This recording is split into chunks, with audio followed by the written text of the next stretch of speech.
Top quality और consistent performance के लिए सिर्फ सिल्वर पंप नाम याद रखना। રાજકોટના ગોંડલમાં પૂર્વ ધારાસભ્ય જયરાજસિંહ જાડેજા વધુ એક વિવાદમાં સપડાઈ ગયા। પૂર્વ ધારાસભ્યના બંગલે ગયા બાદ ગુમ થયેલા યુવકનો મૃતદેહ મળી આવ્યો છે। પૂર્વ ધારાસભ્ય જયરાજસિંહ જાડેજાના બંગલે યુવાનને ઢોર માર મારવામાં આવ્યો હોવાનો આરોપ છે। જયરાજસિંહ જાડેજાના બંગલે ગયા બાદ આ યુવાન ગુમ હતો તેવો પરિવારનો દાવો છે। પોલીસે ફરિયાદ ન લેતા મૃતકના પિતાએ એસપી સમક્ષ ફરિયાદ કરી હતી અને પોલીસ તપાસમાં મૃતક ગોંડલનો જ ગુમ થયેલો યુવાન હોવાનો ખુલાસો થયો હતો। આ મૃતક યુવકના સીસીટીવી પણ સામે આવ્યા છે, જ્યાં ભરૂડી ટોલ નાકા નજીકથી આ યુવક પસાર થતો જોવા મળ્યો। રાતે યુવક ચાલીને જતો હોય તેવા આ સીસીટીવી પણ સામે આવ્યા છે। તરઘડિયા બ્રિજ પર હિટ એન્ડ રનમાં આ યુવાનનું મૃત્યુ થયાની કુવાડવા પોલીસની અંદર નોંધ જોવા મળી રહી છે। इस तरह से 2 दिन मैंने तलाश किया है ना, फिर मेरे को अगर वो नहीं मिला तो फिर मैंने पुलिस में मतलब फरियाद की। अब पुलिस का क्या कहना है? पुलिस का तो 2-4 दिन तो अगर मतलब इधर से उधर वहीं किया, पहले दिन से ही अगर वो कैमरे चेक हो जाते पहले दिन से ही तो शायद मेरा बच्चा वो मिल जाता उस समय है। तो बाद में तो वो कैमरा तो चेक 2-3 दिन बाद में किया और फिर वो ऐसे ही गोल गोल निकल गया टाइम। और मुझे मतलब રાજકોટના ગોંડલના યુવકના શંકાસ્પદ મૃત્યુના મામલે રાજસ્થાનના સાંસદ હનુમાન બેનીવાલ લોકસભામાં યુવકના મૃત્યુનો મુદ્દો ઉઠાવશે। સાંસદ હનુમાન બેનીવાલે ટ્વીટ કર્યું છે કે યુવકના મૃત્યુની સીબીઆઈ તપાસની તેમણે માંગ કરી। આ ઘટનાને જાટ સમુદાય સહન નહીં કરે। પૂર્વ એમએલએ જયરાજસિંહના પુત્ર ગણેશ પર યુવકને માર મારવાનો આક્ષેપ થયો છે।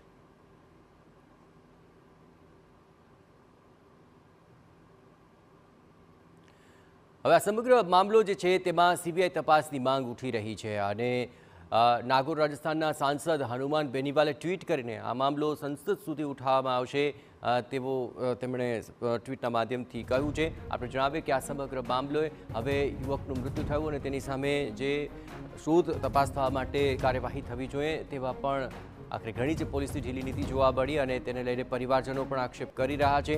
આ સમગ્ર મામલે હવે હનુમાન બેનીવાલ તેઓ આ મામલે સીબીઆઈ તપાસની માંગ કરી રહ્યા છે અને મુદ્દો સંસદમાં ઉઠાવશે તે પણ તેમણે સ્પષ્ટપણે લખ્યું છે। આપણે જણાવીએ કે અહીં ગોંડલના યુવકના શંકાસ્પદ મૃત્યુના મામલે હવે રાજસ્થાનના સાંસદ હનુમાન બેનીવાલ લોકસભામાં આ યુવકના મૃત્યુનો મુદ્દો ઉઠાવશે અને તેમણે સ્પષ્ટપણે આ વાત ટ્વીટના માધ્યમથી લખી છે અને યુવકના મૃત્યુની તેમણે સીબીઆઈ તપાસની પણ માંગ કરી। આ ઘટનાને જાટ સમુદાય જરા પણ સહન નહીં કરે અને મુદ્દો લોકસભામાં ઉઠાવશે। પૂર્વ એમએલએ જયરાજસિંહના પુત્ર ગણેશ પર આ યુવકને માર મારવાનો આક્ષેપ પણ લાગ્યો છે।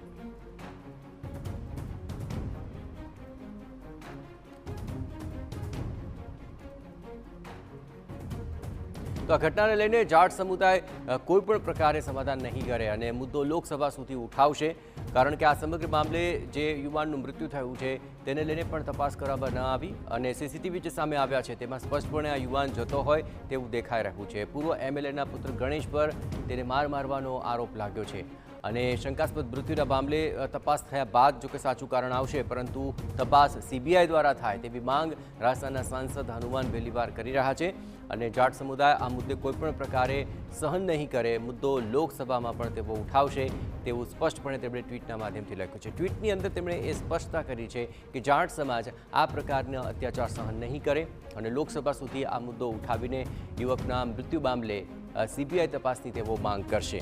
જોકે આ સમગ્ર મામલે હવે જોવાનું રહેશે કે જે આક્ષેપો લાગ્યા છે અને જે સીસીટીવી હાથ લાગ્યા છે ત્યારબાદ શું તથ્ય સામે આવે છે।